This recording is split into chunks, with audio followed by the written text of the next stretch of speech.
What's up, gang? Whoa, it's Dominic D'Angelo. It's a Monday. It is Martin Luther King Day. And it's January 20th, 2025. It's Rumor in the Innuendo. I'm flying solo today. Funny thing is, Robert and I actually, we weren't going to do a show today, and I just instinctively scheduled a show. So here I am. We're going to maybe make this a shorter one. I know I usually go overtime when I do the solo shows, but considering a little bit of a, national holiday, well, I might get on out of Dodge a little bit. It is freezing in Pittsburgh. My goodness, it's like 0 degrees here. Let's give some shout out to some folks in here. Dre Owen says, R&I Monday, NXT TNA is going to be interesting. Yes, indeed. Yes, indeed. PCO had a major malfunction in need of a factory reset, says the wrestling old head. And Jeff Hedinger says, hello, NRI. Snow days suck as an adult. Yeah, it's a little bit of a change of pace, right? I still had to go to work this morning. It was really cold. Triple E says he believes in Joe Hendry. Yeah. So, big weekend for TNA. Big weekend for WWE and NXT. I think so last Friday, if you guys didn't catch it, we had Robert and I conducted an interview with Nick Nemeth, now former TNA World Heavyweight Champion. He gave some cool stories he shared about his WWE past, becoming a caddy for Kerwin White, a.k.a. Chavo Guerrero, working as a Spirit Squad. Really, really great stories about Norm Macdonald, the late Bob Uecker, who just passed away, and plenty more. So if you haven't checked it out, check it out. It's up on the audio feed right now, and it's up on our YouTube channel. So really fun conversation. But that being said, we didn't get to cover any outside elements swirling around the wrestling news. Now, Nick did touch upon the new TNA deal with NXT getting announced, and we saw some of that come to fruition here at TNA Genesis too. But looks like a very, very fun and promising relationship, right? This is kind of expected. Doesn't really shock anybody. They've had this connection with each other for almost over a year now. Once we get to Royal Rumble, it'll really be taken off, because that's last year's when Jordan Grace shocked everybody by showing up in the Royal Rumble as the TNA Knockouts champion. So, but throughout this whole year, they've been teasing this relationship, this continuing relationship.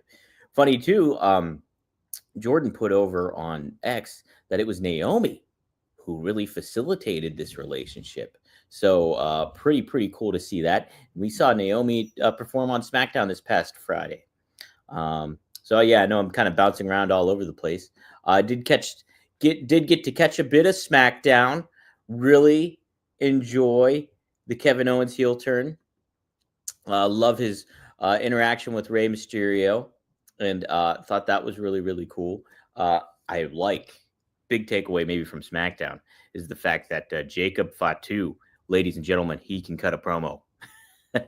Big time, and looks good doing it. And it speaks that he's not just this Samoan werewolf. He's more of like this ass kicker that people can relate to, good and bad. Robert and I both were aware of Jacob Fatu's promo ability and what he can convey as an individual, and we got a little bit of that on SmackDown, and really cool stuff. And he even said he's just getting started, so really excited to see what they do with him. I think this in turn elevates LA Knight. You get him in a program with Jacob Fatu. This is the best for both guys, because you got LA Knight's a smaller guy against Jacob Fatu. So it's somebody that literally Fatu can bounce off, where LA Knight can bounce him around. And LA Knight is somebody that can get elevated by being in a program with such a rising talent like Jacob Fatu. We get Braun Strowman involved. Really, really good stuff going forward here. I think this is a good way to start Jacob Fatu off on the right foot. When it comes to hey, this we're still likely having, I think, some semblance of bloodline, but it's a different era now. We saw Solo Sikoa not say a word Is he done? Joe Tessitore put that in our brains. So we'll get a whole lot of that stuff here moving forward. But really enjoyed it. It was. I thought SmackDown 3 hours is long. It's a long show, and I think for me, and I'm sure for others, it can kind of be a little bit of a deterrent to tune in. And I have more of an incentive to like scan through rather than sit through. And I did that. But what I did see, I did like. Tiffany was the highlight here. She gets the clean win over Bailey. Very impressive. They made her look strong. Joe Tessitore and Wade, I almost said Wade Keller because he's part of another story I'm about to share. Wade Barrett. I loved how they kicked SmackDown off by having them cut like a little promo, hyping up the show, showing everybody the sights and the sounds and building context around San Diego and the arena that they were in and the history of that. So I like that. But the big hammering point was Tiffany Stratton being the champion and her defending her championship. And sure enough, that's how we end capped it, the show. But her beating Bailey clean, doing the prettiest moonsault ever. And wow, is that a pretty moonsault? It's good stuff. But yeah, I thought it was a fun episode of SmackDown, setting some elements up for WrestleMania and what we're going to and heading towards the Royal Rumble.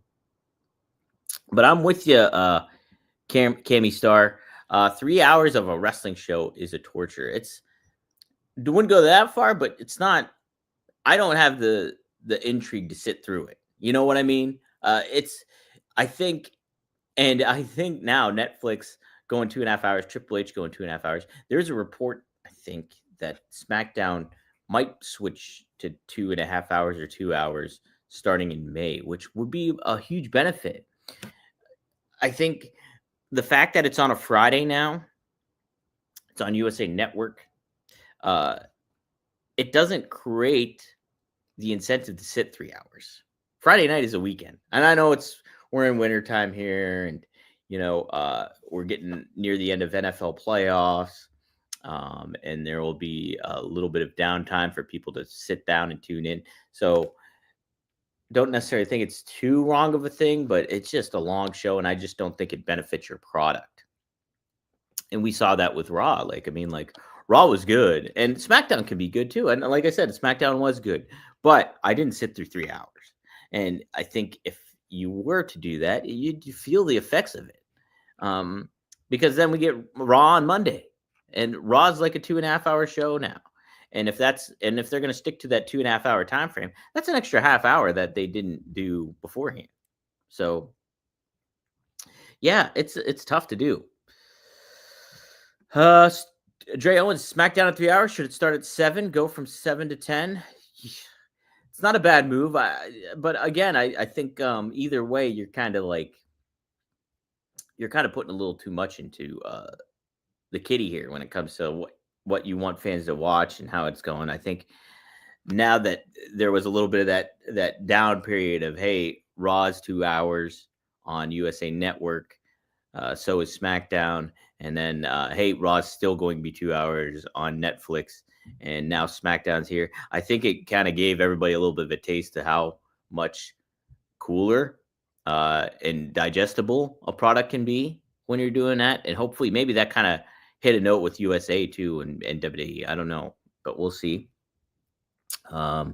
Stuart Green says, I'm sorry I'm late. I was busy believing in Joe Hendry and hopefully a Rumble appearance. Can't wait to see 50,000 people waving their hands from side to side. I know, right? Like Joe Hendry, the TNA World Champion being in the Royal Rumble would be something, right? He would get a hell of a reaction. And it's funny, too. I interviewed Joe Hendry a few months ago and asked him if he was concerned about this act, the Believe in Joe Hendry act getting stale, what he thought.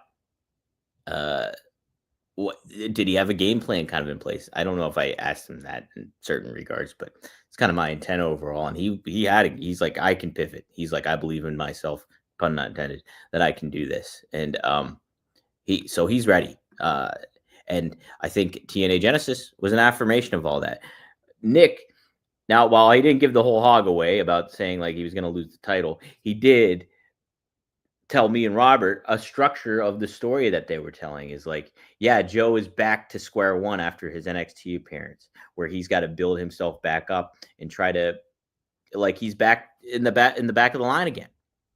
And here they told this story of him going and finally earning his shot to get at Nick Nemeth at TNA Genesis, and here it was. And so I thought it was it definitely put a bug in me. Okay, so this is their finishing Joe Henry's story when it comes to TNA, and not that he's done with TNA, and not that, but in the Cody Rhodes comparisons, there it is. So yeah, but it's a good move on TNA's part.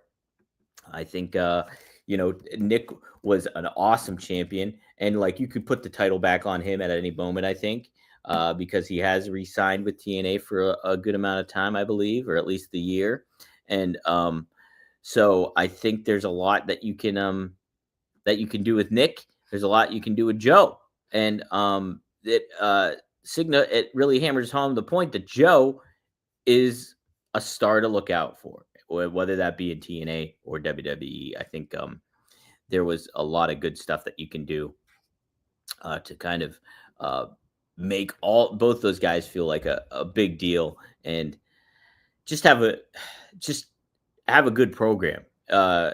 Whether Joe and Nick move on from each other, or they continue a little bit of a feud or something like that. All right, so I'm taking a look here. Looking at the results of TNA Genesis, I'll be honest, I did not see it. I was busy recording with Rob Van Dam, which I'll plug later on. But let's see here. So we had the Rascals. I'm trying to find the whole card. I'm on Wrestling Observer. They're not really giving me a straightforward results page here. I want to try to see what's going on here. TNA Genesis results. But let's see. WrestleZone. We'll go to WrestleZone, my old stomping grounds. Shout out to Colin Tessier, the prodigy. All right. Pre-show panel. Look at this. Included Mark Henry. So Busted Open team was there. Makes it feel like a big deal. Makes it feel cool. Jordan Grace had some comments regarding her match with Tessa. Ashante, the Adonis from NXT, comes out, issues an open challenge with Jake something. How about that? So you're getting already a taste of, they're not shying away from this partnership. And Jake something gets the win. Pretty neat to see him have that opportunity. Both Adrian, the Adonis, and Jake something kicked the show off. Then Frankie Kazarian took on Leon Slater. Frankie wins on that. Then we had the X Division title match. And look at that. So we have Moose versus Ace Austin. And Moose retains, hits a spear. Austin rolls up Moose for a 2 count, but Moose hits 2 spears to get the win. Then later on, we have Steve Macklin defeating and Eric Young defeating the System. So the baby faces get the win against Eddie Edwards and Brian Myers. Then we have Spitfire taking the champion, the World TNA Knockouts Tag Team Champion Spitfire, taking on Ash Biologist and Heather. Jody Threat and Danny Luna win. They retain the title. And then Tessa Blanchard taking on Jordan Grace. So this was reportedly Jordan Grace's final match with TNA. And you could see that at the end too, through stuff, through footage and everything like that. Tessa gets the win, hitting a diving code breaker. Crowd was not happy. Crowd made some chants, I believe, saying that she was racist and stuff like that. So they did not kind of connect on here. But from how it sounds, the match seemed pretty damn good. I'll say, I just interviewed Tessa this past weekend, or before the weekend, and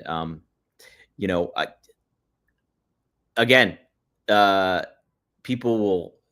This is something that was probably is not surprising for Tessa or anything to that effect, because you know the the online contingency has been that, yeah, like that's she's been out of wrestling because of that situation, the reported situation with La Rosa Negra, who the two have made up. Uh, the two have kind of yet patched things up, and then this a lot of it, I'll say there's the aspect of uh, politics in this, where stuff comes into play, and people. I'm going to see Glenn Ross here March 10th in New York City. That's all about salesmen and the shark infested waters of the salesman business back in the 80s and stuff like that. And well, that's no different here in pro wrestling. I think people are looking out for their own benefit. And so Tessa was a top talent and continues to be a top talent. And there's some competitive nature there. And I think some of this stuff, from what I've heard, and kind of from just my perspective on certain things, seems to gets a little propagated online and stuff like that. You can feel free to have your opinions on Tessa. I'm not gonna say you to feel either way or tell you, but from my interaction with Tessa was my interview. I loved interviewing her. She was a very fun and positive person, and I'm happy to see her back in the mix. I'm happy to see. I think there's so much that you can do with her as a great heel. And this connection with NXT provides that intrigue of who else she could face eventually in TNA and WWE. Who knows? So, like, I think it's kind of a bummer that people are really, really focusing a lot on this. It's like, there's a lot of look in the grand scheme of wrestling. And not that this is like a defense for anything to say anything when it comes to, obviously like what people like, whether it's, racism or sexism or, anything like that, homophobia, you name it. Like, there's no place for it. Absolutely not. There is no place for it.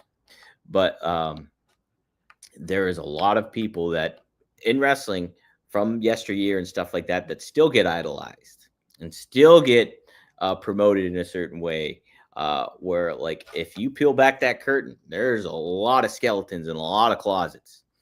And so that is always something that you should kind of be cognizant of. This is not a squeaky clean business. The entertainment business in general, life in general, is not squeaky clean.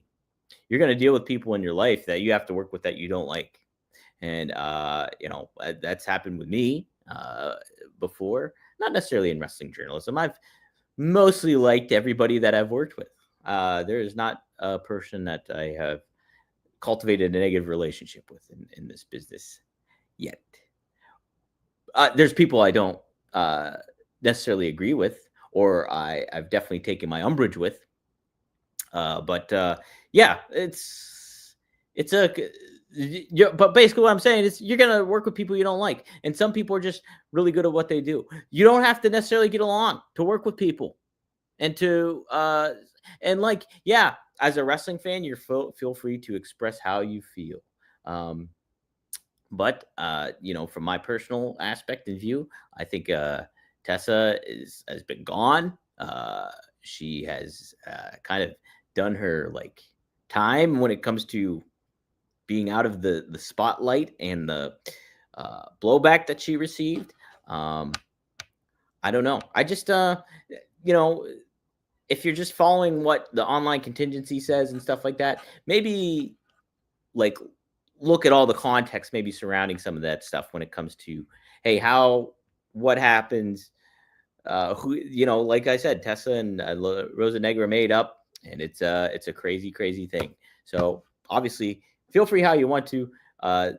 Crowd reaction, just kind of a bummer. It's like you want to hit the reset button on a lot of stuff, and TNA is looking for this fresh start, and so is Tessa. So to come back at this, I don't know. I don't think it benefits really anybody, to be honest. And but fans have the right to cheer how they want to cheer. So there you go. Let's see what some folks had to say. Let's see. I just want to try to make sure I'm getting these comments here right. Wrestling Old Head says, as a biracial human being, I'll just say a lot worse can be done than saying a word. I've heard she made peace with the person. That's all that should matter. Yeah, peace was made between these two. And, like nobody should ever say that word. No, like I don't. It's obviously not a place. It feels so prehistoric and obviously racist. But it, you know, it's still. I think to pin that on somebody and continue that. I don't know. I feel I'm all about second chances. When it comes to a lot of aspects in life. And people make mistakes. I'm full of mistakes, and so is everybody else. So I definitely don't I follow the suit of I judge people how I interact with them and how they interact with me. And if there's an aspect that I've really seen where somebody has a reputation of being that kind of person, and I'll take that into account. Obviously, I will, but I don't know. Yeah, interesting. We'll see how everything pans out here with all this stuff. I think it should be something to kind of consider. All right. Trying to think if there's any other things I want to talk about when it comes to TNA Genesis here. I'm just looking over real quick. Cora Jade came out. How about that? Confronts Masha Slam. This is awesome. See, here we go. So that's awesome. Like, you know what? Cora Jade has gotten a cool heel reputation. Is one of the top female names in NXT. So her going up with Masha Slamovich and teasing some of that stuff is pretty sweet. You gotta like that. You gotta like that stuff. And so, great for and congrats to Joe Hendry. You know what?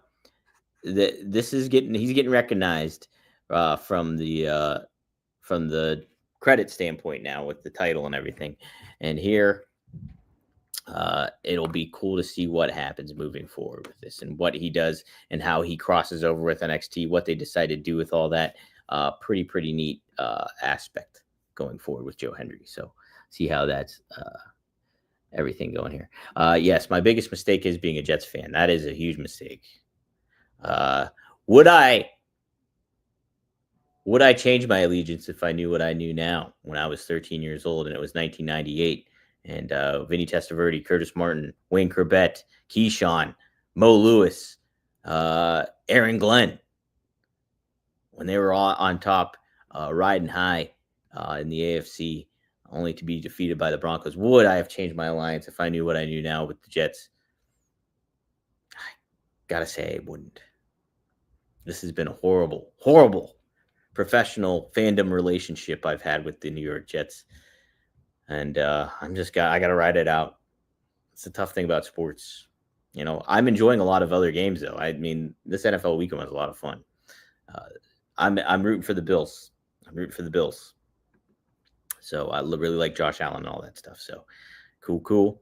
All right. Let's see. Hey, if I can pop this up quick enough, let's do a little advertising. Guys, I have to say, we got a new sponsor this week. It is The Perfect Gene. And they aren't lying with that name, because I got my pair, and it is fantastic. They fit great. They look great. They're so comfortable. It is. I got the light blue ones, and they are stylish as heck. And I've been wearing them. I've been very selective with when I wear them and everything like that because I love them. They're seriously my favorite pair of jeans. I'm not lying either.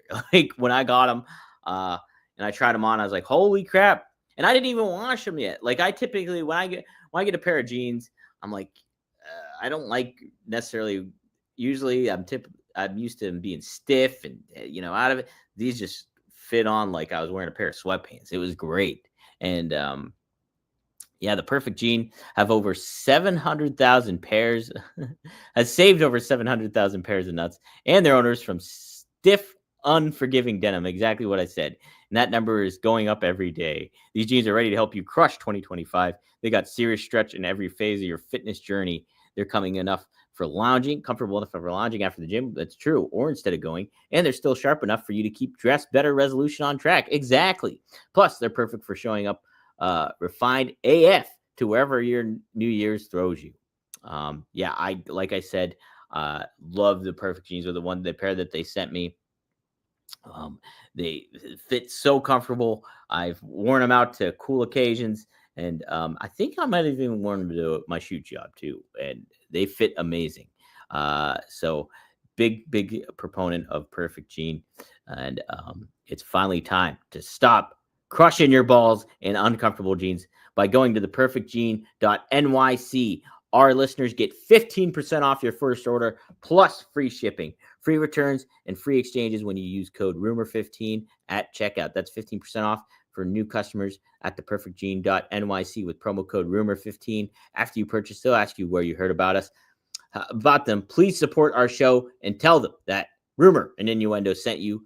Fuck your khakis. I guess I can say that because it's copy. And get the Perfect Jean. All right. Thank you, Perfect Jean. That's awesome. Yes, very much a big fan of Perfect Jeans. So cool.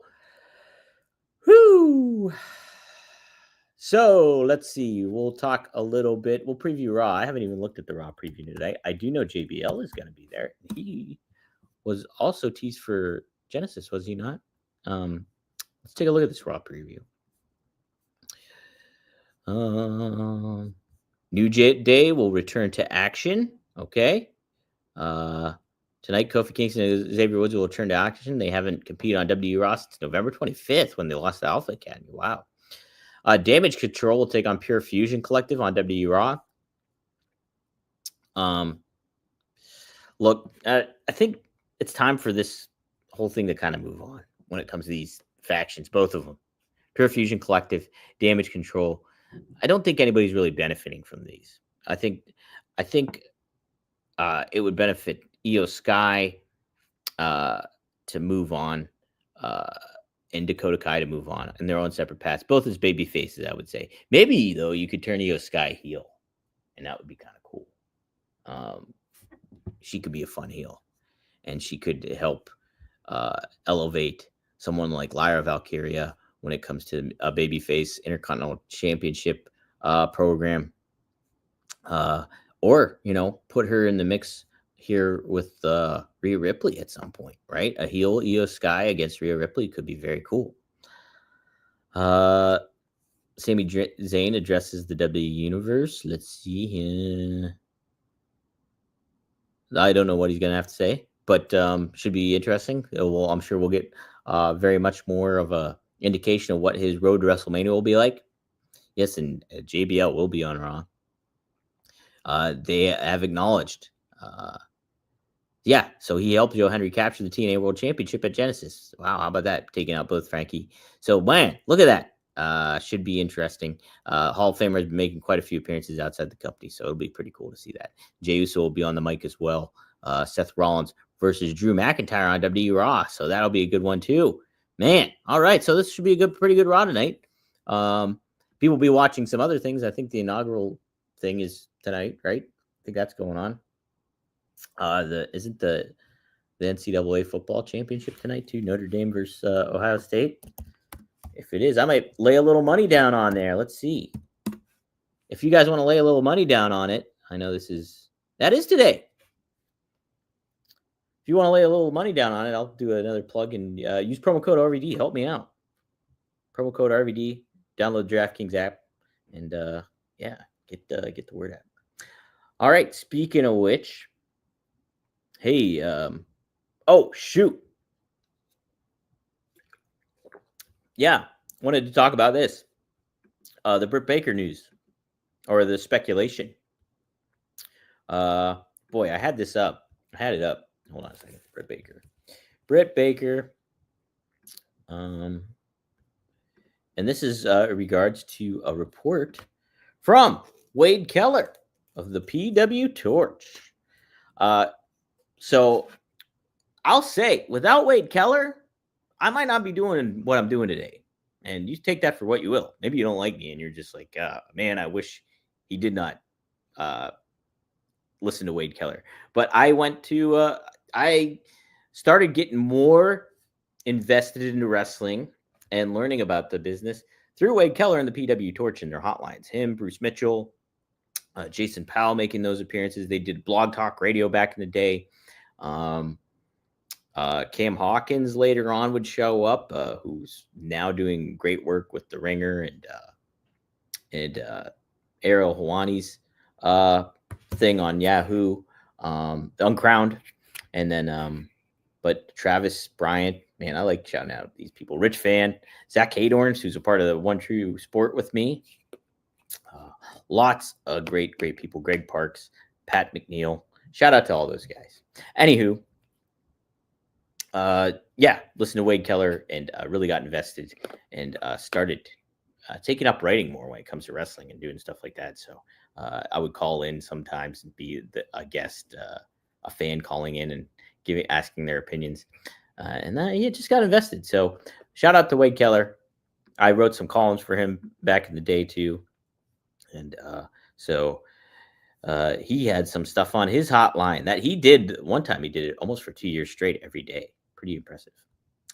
But this is what he says about Britt Baker. Speaking on the PW Torch hotline, Wade Keller issued a lengthy statement on Baker's status with the company. Keller described Baker as widely unpopular in the locker room and brought up a number of incidents allegedly involving Britt Baker, one of which saw her suspended.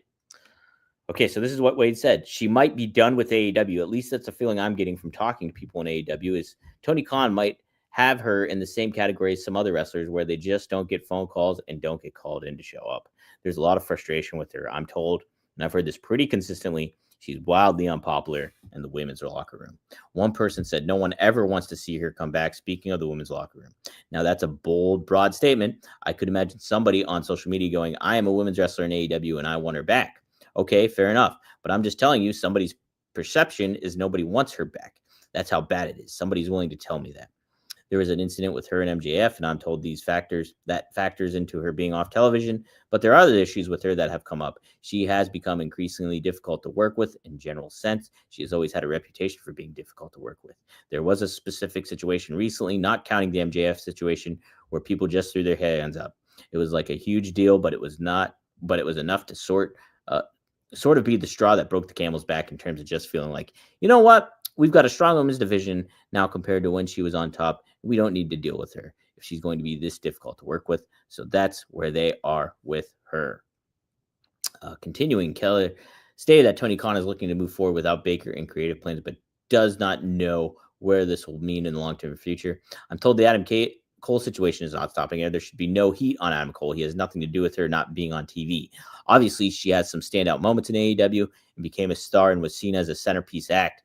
But even back then, I was hearing about her reputation and being unpopular in certain circles and difficult to work with and being fiercely territorial of her role in the company in ways that just felt unsustainable. From what I'm hearing, at least at the attitude right now at the moment, the belief is Tony Khan is fed up enough that he's just not going to focus on his TV time on others. I don't know what that means in terms of her pay and her contract, and it's possible eventually things will change. At this point in asking around, you should not expect to see her back imminently. How about that? Now, to corroborate with what Wade Keller has said, I have heard the same things about Britt Baker. I, indirectly, a little bit, my very little interaction with Britt, have gotten that vibe from her. She's not the warmest person. And I'm not surprised by these reports. I think, her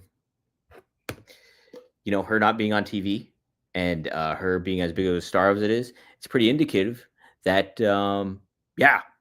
she is like, if she was getting that much attention for that long of a time and being the very much almost in that Tony Storm role of like the primary focus of the women's wrestling in AEW.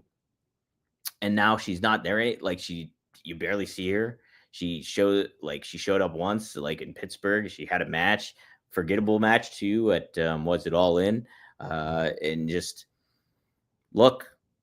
I've heard stuff about her, like and if you're gonna have an attitude, and you are trying to be in a primary wrestling company like a AEW or WWE, you're not doing yourself any favors, and by having a bad attitude, being difficult to work with.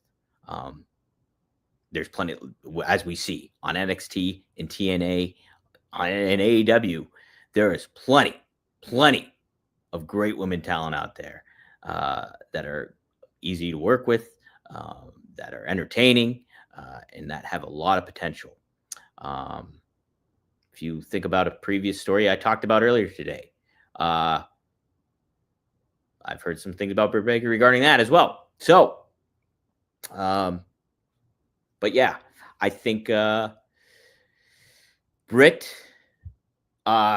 is expendable and isn't that valuable, to be honest. For WWE, do you really need her? I don't think she really. There's plenty of other people that are better wrestlers than her, and there's plenty of people that have funner personas. A big thing about Britt Baker is, yeah, she was funny. She cut a great promo. I think like having Rebel by her side for that amount of time was great. They cultivated a really, really cool dynamic there. But it's now, if the juice ain't worth the squeeze here with this one, I think, if you get, again, she was the biggest star in AEW on the women's division side of things. It was like her and Thunder Rosa were a great rivalry. And the fact that they're barely using her, you don't see her, you don't hear about her, it's an indication that something's up, right? And I think the what is it? Chickens have come home to roost a little bit.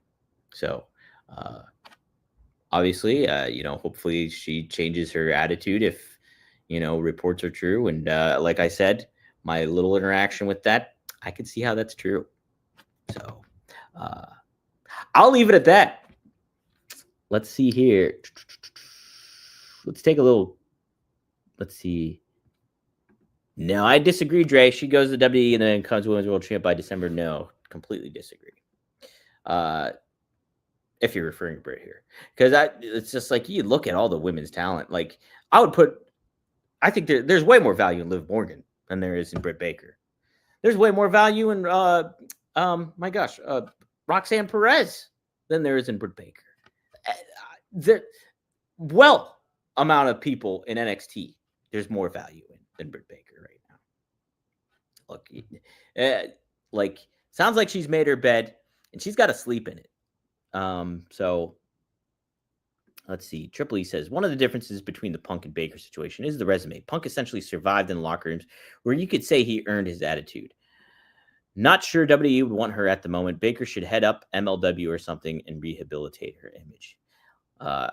Yeah, she's got some work to do. And I think it's a completely different situation than what we see with Punk. Yeah, Punk's got an attitude. And to Wrestling Olympics' point, Punk is a resume. But Punk isn't necessarily, like, from how it seems, is Britt has been difficult to work with. Punk is not somebody that's difficult to work with. He just did not like what AEW was doing and how they were handling things, like how the operation was. There was a lot of situations that caused Punk to be upset with AEW. Look, I'm a Jets fan. I'm also an Aaron Rodgers fan, and I know he's a polarizing figure in the world of sports. I like too how I said I was going to go short today, and I'm going over. And he's a polarizing individual in all of sports. But I think a lot of the media perception, and there's obviously truth to some stories of like how Rogers maybe handles himself in certain ways. There's